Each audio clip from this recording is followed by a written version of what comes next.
What if I told you the United States almost swallowed an entire country and changed North America forever? What if the map you see today is not the map history wanted you to see? Because there was a time when Canada almost didn't exist at all. Not as a separate nation. Not with its own flag, culture, or identity. There were moments when it was one step away from becoming part of the United States. This sounds crazy, but it's true. And it didn't happen once. America tried again and again. Through war. Through invasion. Through pressure. And every time, something went wrong. Bad decisions. Brutal winters. Overconfidence. And people who refused to give in. Most of us grow up thinking Canada and the United States were always just neighbors. Two countries. Side by side. Peaceful. Stable. But history was never that simple. The truth is uncomfortable for both sides, which is why it's rarely talked about. And here's the reward for staying until the end of this video. You'll see how close history came to taking a completely different path. You'll understand why Canada staying independent was never guaranteed. And you'll discover how one failed invasion, one surrender, or one wrong assumption changed the future of an entire continent. Now, before we get to invasions and wars, you need to understand something important. To see why this almost happened, we first have to go back to a time when America didn't even exist. Most people believe Canada and the United States were always meant to be separate. Two countries that grew side by side. Different flags. Different systems. A peaceful border. It feels natural, like this was the only possible outcome. But that belief is one of the biggest misconceptions in North American history. The truth is, Canada did not simply exist next to America by chance. Its survival as a separate country was not guaranteed. In fact, there were long periods when it looked very likely that Canada would eventually be absorbed into the United States. Not through agreement. Not through democracy. But through force. From the very beginning, American leaders saw the land to the north as unfinished business. To them, it wasn't a foreign nation. It was a nearby territory controlled by their biggest enemy, Britain. And in their minds, that made it fair game. If America was going to be free, strong, and secure, Canada standing there under British control felt like a problem waiting to explode. What makes this even more surprising is how confident Americans were. They didn't see Canada as powerful or unified. They believed its people were weak, divided, and just waiting for liberation. They assumed that if American soldiers showed up, Canadians would welcome them with open arms. That assumption would turn out to be one of the biggest mistakes in U.S. history. But to understand why Americans thought this way, we have to go back even further. Back to a time before there was a United States. Before borders were clear. Before anyone could imagine what Canada or America would eventually become.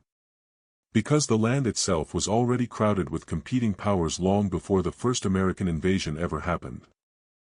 To really understand how close Canada came to becoming American, we need to rewind to a time when neither country existed.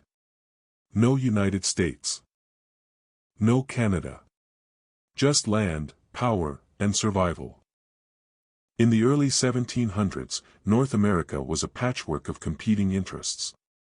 The British controlled a long stretch of colonies along the east coast. The French dominated large areas to the north, especially what we now call Quebec. Scattered across the continent were trading posts, forts, and small settlements, all focused on one thing: resources. Fur, timber, and land. And long before any Europeans arrived, indigenous peoples had already lived on this land for thousands of years. They had their own nations, cultures, and systems of trade. But European empires ignored that reality. They treated the continent like a prize to be claimed, divided, and exploited. Life in the north was not easy. Winters were brutal. Travel was slow and dangerous. Communities were isolated. People weren't thinking about revolutions or independence. They were thinking about survival. About food. About trade. About getting through another winter without freezing or starving to death. One of the biggest economic forces at the time was the fur trade. Beaver pelts, in particular, were incredibly valuable. They were used to make hats and clothing in Europe, and demand was massive. Entire fortunes were built on dead beavers. Trading networks stretched across rivers, forests, and frozen landscapes. This economic system shaped alliances, conflicts, and loyalties across the region. So when people today imagine that Canadians were just waiting to join an American revolution, that idea doesn't match reality at all. The people living in these northern territories were focused on trade, stability, and protection. And at that moment, Britain offered something important: order. But everything started to change in the south. Tensions were rising. Anger was growing. And soon, the British colonies along the east coast would reach a breaking point that would shake the entire continent. By the mid-1700s, life in the British colonies to the south was becoming unbearable for many people. Britain was fighting expensive wars overseas and needed money. So they taxed the colonies. Again and again. But the colonists had no real voice in British politics. No representation. No control. Just orders from across the ocean. Anger slowly turned into resistance. Protests spread. Boycotts followed. And eventually, the idea of independence stopped sounding radical and started sounding necessary. By 1775, the American Revolution had begun. But here's the part most history books rush past. When American leaders started thinking about breaking away from Britain, they didn't just think about themselves. They looked north. They looked at the British-controlled lands that would later become Canada. And they saw opportunity. To American revolutionaries, Canada felt like the missing piece. If Britain controlled the north, then America was never truly safe. British troops could attack from above. Supplies could move through Canadian territory. As long as Canada stayed British, the revolution felt incomplete. So American leaders came up with a bold idea. What if the people living in Canada joined them? What if the revolution wasn't just American, but continental? If Canadians rose up too, Britain would be trapped. The empire would lose everything in North America. From the American point of view, this seemed logical. Canadians were under British rule. They paid taxes. They followed British laws. Why wouldn't they want independence as well? But this idea was built on a dangerous misunderstanding. Because the people living in Canada were not experiencing British rule the same way Americans were. And that difference would change everything. When American leaders looked north, they assumed Canadians were just as angry at Britain as they were. They believed the desire for freedom was universal. That if given the chance, Canadians would rise up and fight alongside them. But this assumption was completely wrong. In 1774, just 1 year before the American Revolution began, Britain passed something called the Quebec Act. And for the people living in Quebec, especially the French-speaking population, this law changed everything. Britain allowed them to keep their language, their Catholic religion, their legal system.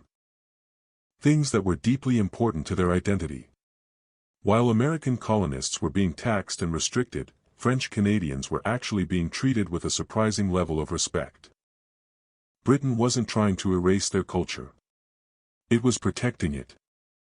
So when Americans talked about rebellion, many Canadians saw only risk. Why join a revolution that might fail when life under British rule was already stable? There was also fear.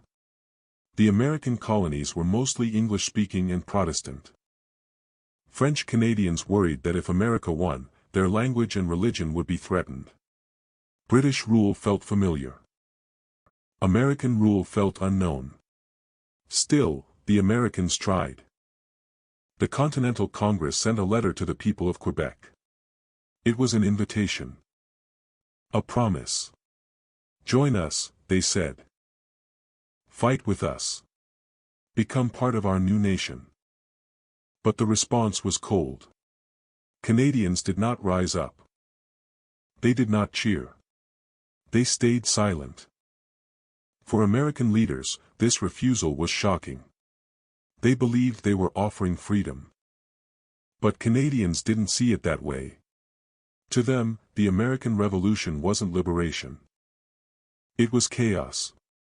And chaos was the last thing they wanted. That silence from the North frustrated American commanders. And soon, frustration turned into a new idea. If Canadians wouldn't join willingly, maybe they could be forced to choose. In 1775, American leaders made a decision that would change everything. If Canada would not join the revolution by choice, then it would be taken by force. This was no longer about persuasion. It was about invasion. The plan was bold and dangerous. 2 American armies would move north at the same time. One force would travel through Lake Champlain and strike Montreal. The other would take a far more brutal route, cutting through the wilderness of Maine and marching straight toward Quebec City. The goal was simple. Capture the major cities. Collapse British control. Turn Canada into part of the revolution. At first, things seemed promising. The army moving through Lake Champlain actually succeeded. Montreal fell with little resistance. This early success boosted American confidence. It made leaders believe their original assumption had been right all along. That Canada would be easy. But the Second Army was facing a nightmare. Led by Benedict Arnold, before his name became infamous, this force marched through dense forests, freezing rivers, and endless mud. Supplies ran low almost immediately. Food spoiled. Boots fell apart. Men collapsed from hunger and disease. Some soldiers were so desperate that they boiled and ate their own leather shoes just to survive.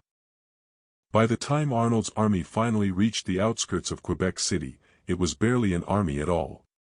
The men were exhausted. Sick. Starving.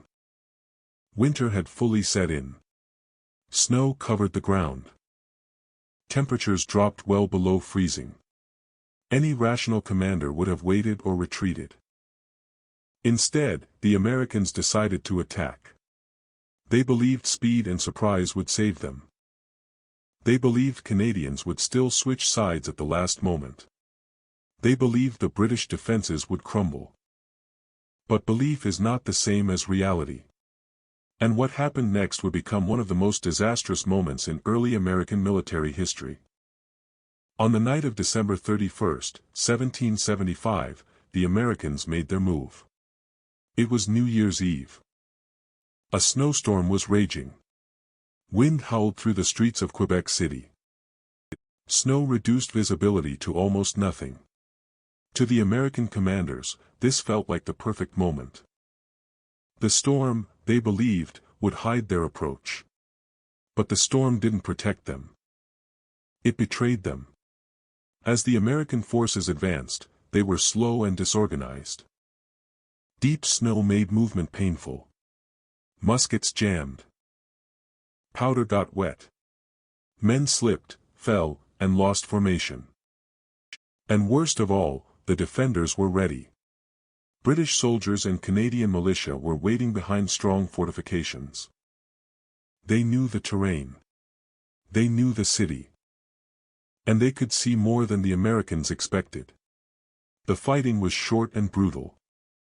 General Richard Montgomery was killed almost instantly when a blast of gunfire tore through his ranks. Benedict Arnold was wounded early and carried from the battlefield. With their leaders gone, confusion spread fast. Orders stopped making sense. Units broke apart. Panic replaced confidence. The Americans never stood a real chance. By the end of the night, the attack had completely collapsed. Hundreds of American soldiers were dead, wounded, or captured. The survivors had no choice but to retreat into the cold darkness. The invasion of Canada was over before it had truly begun. This defeat was devastating. It crushed the American belief that Canada wanted to be liberated. It proved that Canadians were willing to fight, not welcome, an invading army. And it sent a clear message to American leaders. Canada would not fall easily. You might think this failure would have ended American ambitions in the North. That one disaster would be enough. But history had other plans. Because this was only the beginning. In 1783, the American Revolution finally ended. The United States won its independence. Britain accepted defeat. A new nation was born. On paper, this should have been the end of the conflict. America had what it wanted. Freedom. Sovereignty. Control over its own future. But the tension didn't disappear. It just shifted north. Britain may have lost the 13 colonies, but it still controlled Canada. And that made American leaders uneasy. British troops remained stationed near the Great Lakes. British forts still stood close to American borders. To many Americans, it felt like the threat was still right there, watching, waiting. There were other problems too. Britain supported Native American tribes who resisted American expansion westward. American settlers saw this as British interference. At sea, British ships stopped American vessels and forced sailors into the British Navy. This practice, known as impressment, angered the public and humiliated the young nation. Slowly, resentment built again. A new generation of American politicians emerged. They were younger. More aggressive. More ambitious. They believed America had something to prove.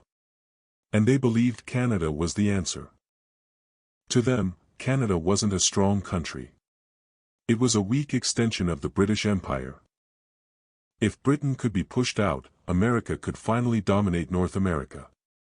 Some of these leaders openly claimed that taking Canada would be easy. That American soldiers would simply march north. That Canadians would either surrender or switch sides. It sounded familiar.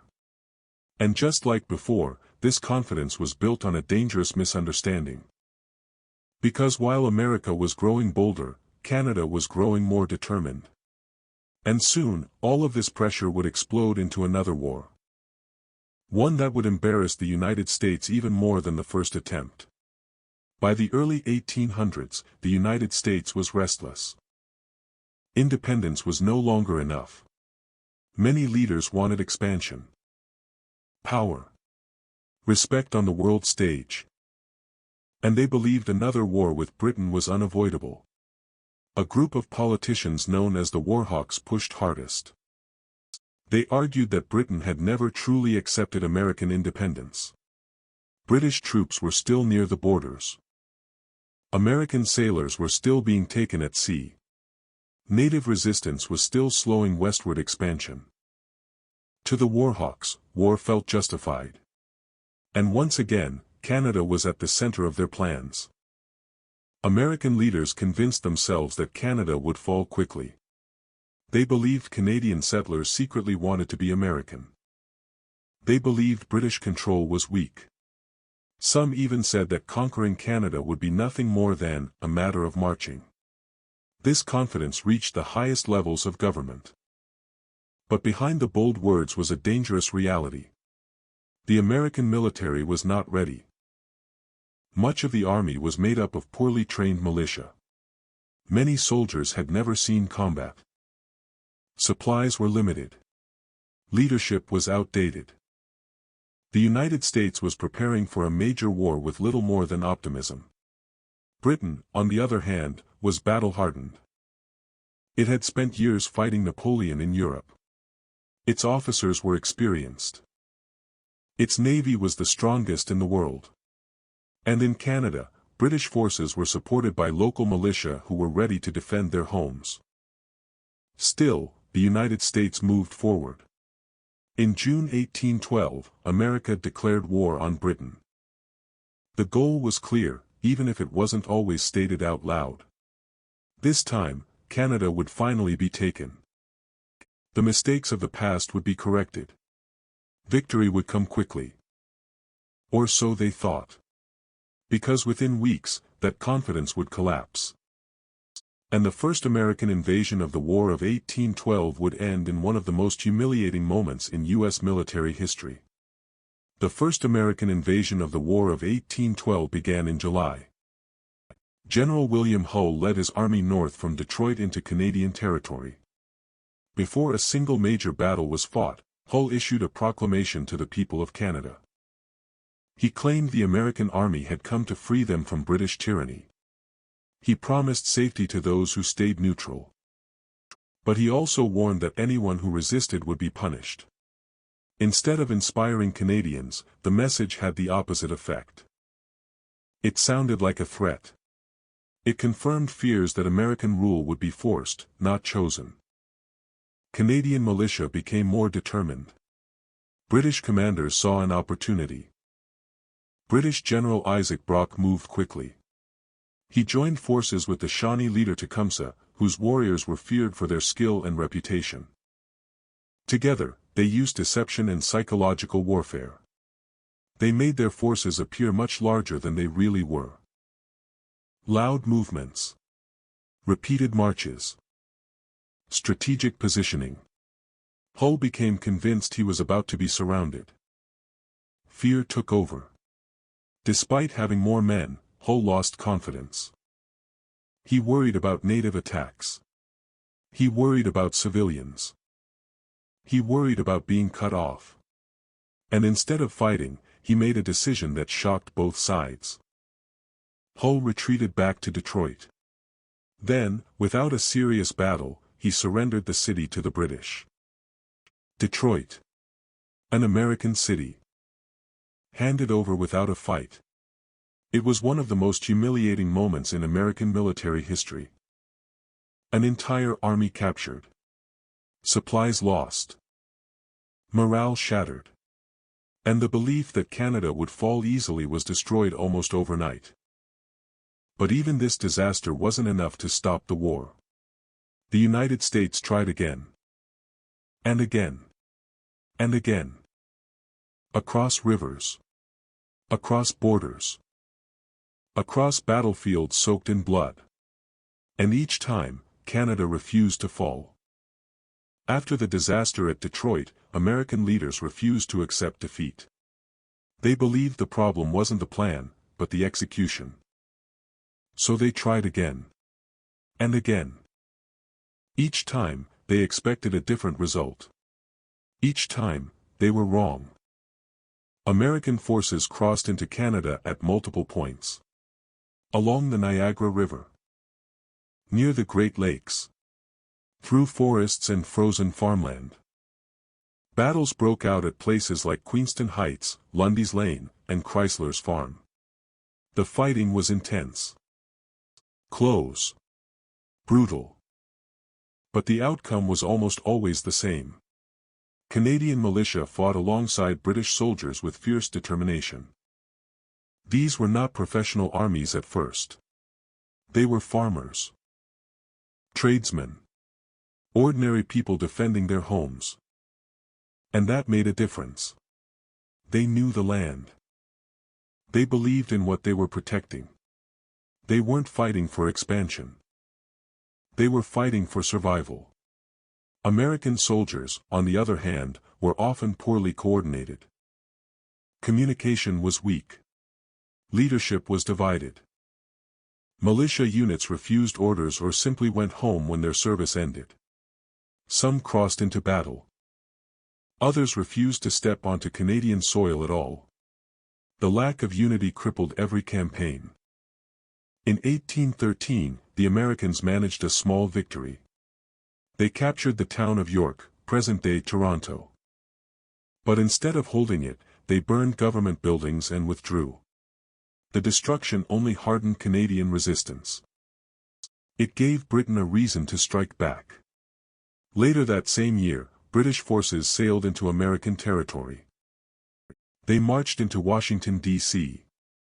And they burned it. Government buildings. Public offices. Even the White House. The capital of the United States was set on fire. That moment said everything. The plan to conquer Canada had backfired completely. By the end of the war, American troops had fought hard, but they had gained nothing. No territory.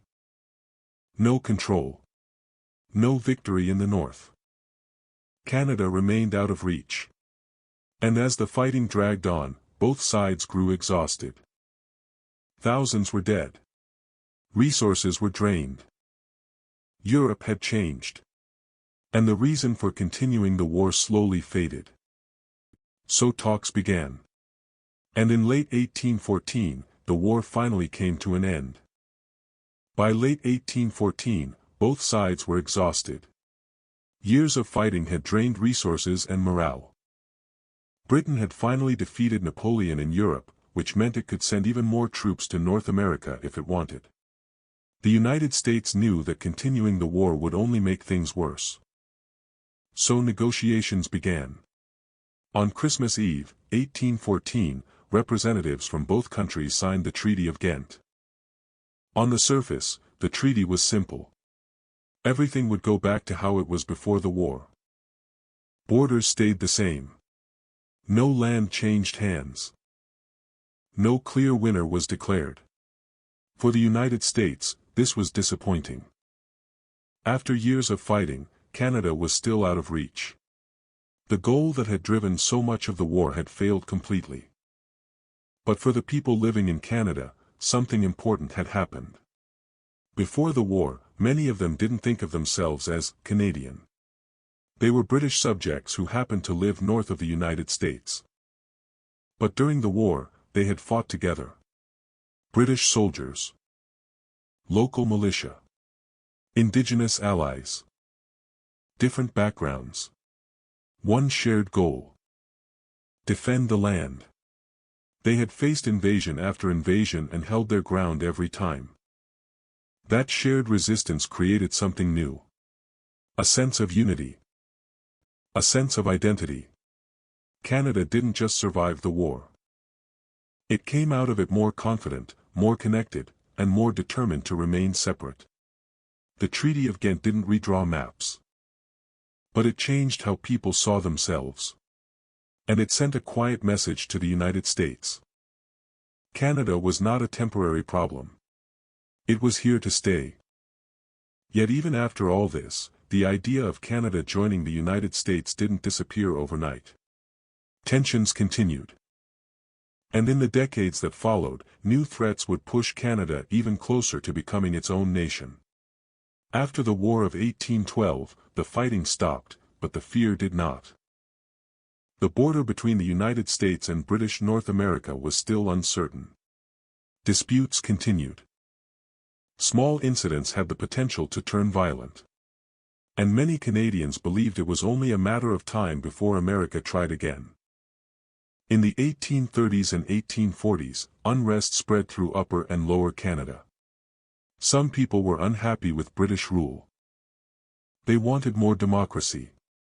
More control over their own governments. Rebellions broke out. For a moment, it looked like British authority might collapse from the inside. American politicians watched closely. Some believed this was another opportunity. If Canada weakened itself, maybe it could finally be absorbed. American volunteers crossed the border to support rebels. Secret groups formed. There was real concern that another conflict could erupt at any time. Then came the Fenian raids. Between 1866 and 1871, groups of Irish-American veterans launched attacks into Canadian territory. Their goal wasn't to conquer Canada for the United States. They wanted to pressure Britain by taking Canadian land hostage. But the effect was the same. Once again, Canada was being invaded. Once again, Canadians fought back. These repeated threats made one thing clear. As long as Canada remained divided into separate colonies, it would always be vulnerable. If it wanted to survive next to a powerful neighbor, it needed strength. And strength required unity. In 1867, that unity became reality. The British North America Act created the Dominion of Canada. Several colonies joined together under one government. This wasn't just about politics. It was about survival. A united Canada would be harder to intimidate, harder to invade, harder to absorb. Modern Canada was born not out of ambition, but out of necessity. And with that, the question changed. It was no longer, will Canada become American? It became something else entirely. Why didn't it? When you step back and look at the full picture, it becomes clear that Canada didn't stay independent because of one single moment. It happened because several powerful forces worked together over time. First, Canadians simply did not want to be American. Every time the United States tried to move north, it met resistance. Not just from British soldiers, but from local people. Farmers. Merchants. Families. They chose to defend their homes rather than accept a new flag. For French Canadians, this was especially important. Joining the United States threatened their language, their religion, and their way of life. Staying separate felt safer. Second, Britain was still a global superpower throughout most of the 1800s. It had the strongest navy in the world and a massive empire to draw resources from. Any serious attempt by the United States to conquer Canada meant going to war with Britain again. After the humiliation of the War of 1812, that was a risk America didn't want to take. Third, the United States had other priorities. Instead of pushing north, it turned west. There was land to settle, gold to find, new states to create. Expansion across the continent consumed American attention. Compared to that, conquering Canada felt costly, dangerous, and unnecessary. Fourth, as time passed, Canada stopped looking like a weak colony. It developed its own government, economy, and institutions. It wasn't something waiting to be liberated. It was becoming a functioning nation. That made the idea of annexation harder to justify, both politically and morally. Together, these reasons slowly closed the door. What once seemed possible became unrealistic. And eventually, the idea of Canada joining the United States faded into history. But that leads to a final, fascinating question. What if things had gone differently?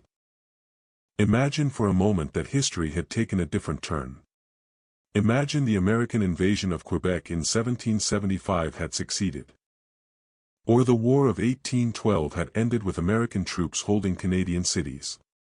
Canada would not exist as we know it today. There would be no separate Canadian government. No maple leaf flag. No distinct Canadian identity. The land stretching from the Atlantic to the Arctic would simply be more American states. North America would look completely different. Canada has nearly 40 million people today. Add that to the United States, and you get a population approaching 400 million. Canada's natural resources alone would dramatically reshape American power. Vast oil reserves. Endless freshwater. Forests, minerals, and land on a massive scale. The United States would be even larger and more influential than it already is. But the changes wouldn't stop there. Politics would look very different. Canadian provinces tend to support stronger social programs. Public health care. Tighter gun laws. Broader social safety nets. If Canada had joined the United States, these ideas would have entered American politics in a powerful way. Elections. Laws. National debates. All of it would shift. And then there's culture. Would hockey still be known as Canada's game? Would Canadian music, comedy, and storytelling exist as something separate? Would the world know the difference between Canadian and American identity at all? Much of what makes Canada unique would likely have been absorbed, diluted, or erased. This is what makes history so fascinating. Borders feel permanent, but they're not.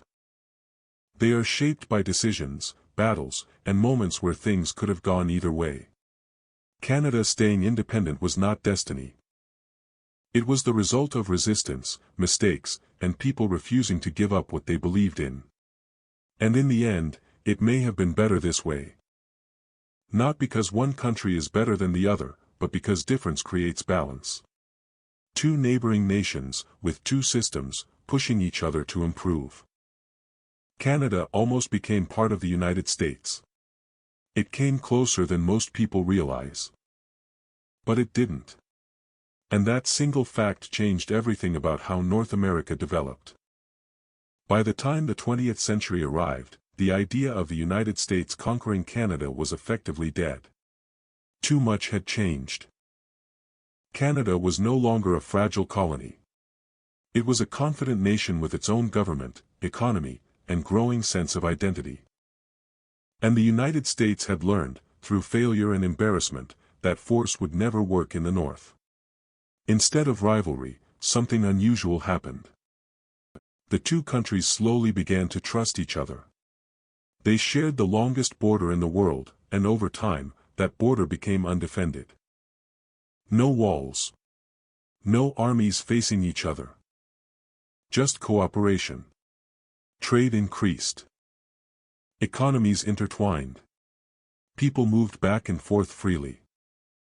Problems were solved through negotiation instead of war. When global conflicts erupted, Canada and the United States fought side by side. In World War I. In World War II. Later, through alliances like NATO.